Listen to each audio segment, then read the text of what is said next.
Well, first of all, I actually watched that documentary you did in Shanghai. That was a fantastic insight. Really enjoyed that. Thank you. And I think this case is what's interesting is that Chinese social media is so popular within China, and it is absolutely part of the culture with young people now. I mean, I'm a creator on Chinese social media as well.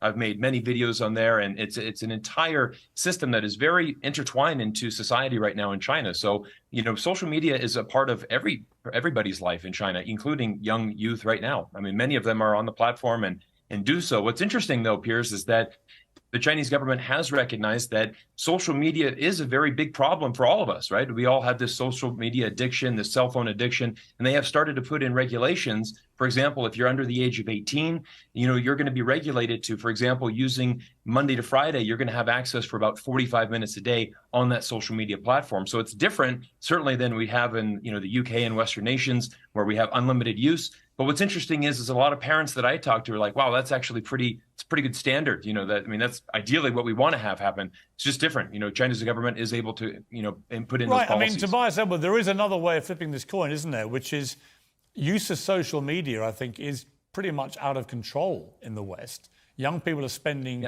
inordinately long periods of time on this, probably to the detriment of their mental health. Certainly anxiety levels are through the roof because of things like Instagram and the algorithms and so on.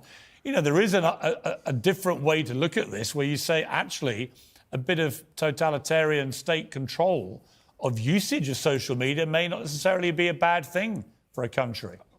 I'm surprised to hear you, Piers, promote a totalitarian state answer, a solution.